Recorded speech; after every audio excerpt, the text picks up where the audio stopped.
Hello everyone, my name is Serena Aurora and I'm a documentary filmmaker based in Auroville. How I began is, from a very young age, I always knew I wanted to be a filmmaker. And I studied and I did as much as I could work experience, went to as many sets as I could and did running and making teas and coffees for everyone. For many, many years. And actually I was quite lucky from a young age, from early 20s, I managed to actually achieve my dream, which was at that point was to work in the big BBC building with these revolving doors I would watch when I was younger, seeing all these very cool people walking in and out.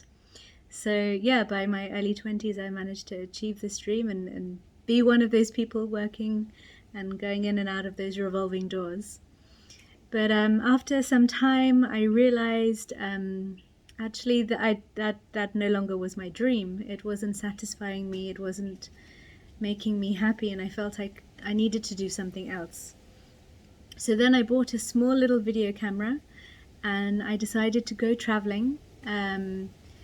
And I would visit many organic farms, intentional communities, eco-villages, and low-tech solution projects. And it was a time when there was not so much accessibility to the internet, and the mobile phones didn't have very good cameras like they do now. And my skill as a filmmaker, was actually unique at that time, it felt. So I felt a lot of these places I was visiting, I was learning so much and I wanted to give something back. So I decided to make videos on each place, and I would stay there until I completed the video. So often I would make kind of 10, 20, 30-minute videos in 1 week or 2 weeks. So I would deliver quite fast. But it was a way that I could really give back to these people by sharing their project, because lots of these projects were hidden in the middle of nowhere that many people didn't know about. So I did this and I created this YouTube channel, Aurora's Eye Films. It's called Aurora's Eye because my name is Serena Aurora. It's my eye, it's what I see. So my mission was to really try to capture the truth, not to manipulate. So I didn't script. Most of the times I would just film and not know what's going to happen next. And it was only in the edit where I would really see the story and the truth come through. So that's how I began. And in these travels, these adventures, I came to Auroville. I volunteered with Auroville Outreach Media, and I really connected with Auroville. When I first read The Dream of the Mother, I really resonated with this dream, and I feel that it's a dream that I've always had. And I feel that I want to help make this dream come true. So that's why I'm here in Auroville. As a filmmaker, I feel that I can serve here because it's so big, there's so many things happening, and communication is a little bit, it needs bridging here. So there's so much for me to film, and that's why I feel that I can also be here and serve.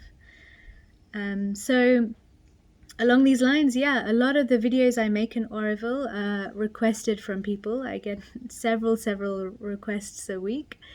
And this film, Black America, was a presentation given by Malcolm, who requested me to document this. And I filmed it with my good friend Venkatesh. So we filmed it with 2 cameras. Didn't have any idea what it was about, what was going to happen. So it was when I was editing, cutting between the 2 cameras, I really felt the power of what was being said. And he just wanted it like that, but actually I wanted to do it a bit more. So I decided to, everything he said, I researched, and I looked online, I looked on Google and several websites, and I would find archive material that went with what he said. And this is what you will see in this video.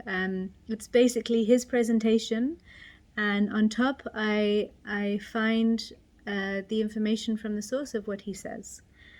So it's almost like a video essay style. I learn everything while doing it. I honestly didn't know much about this topic beforehand.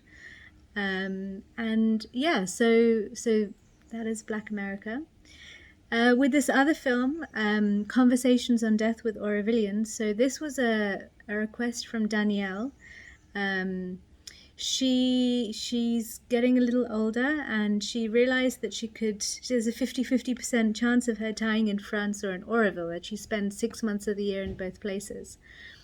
So she was at a point of her life where she was really starting to ask questions about death and wanting to learn about it and educate herself about it, as not to have fear and to understand how is Auroville different in its way of approaching death. So this documentary for me came at a very special time because one of my dearest friends actually just passed away quite young from cancer. And it was around this time when Danielle, I never met before, but approached me and asked if I wanted to help her with this documentary project. And it felt like a very apt time for me, that I was also grieving and trying to learn about death. So yeah, this film, it's Danielle's process, but I was also learning a lot at the time. But I tried to step back and just listen, and she was asking the questions, she picked the people, and I just documented this process. I definitely learned a lot from before shooting to after, and I love this subject. I think I would really like to go deeper in this and actually explore it further. One unfortunate thing about this is Daniela is French, and she doesn't feel so confident in English. And unfortunately, I don't speak French. So that was a little barrier that we had to overcome in this video. And yeah, we've tried to add French subtitles. Apparently, they're not to the best quality, but we yeah, it's very difficult as I can't control these things. But we have two versions of this film actually.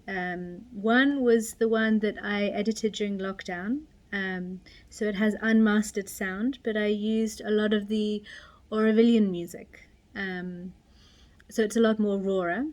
And then lovely Kardash decided to volunteer with us, and he did a whole new version, adding his own sound mix and music.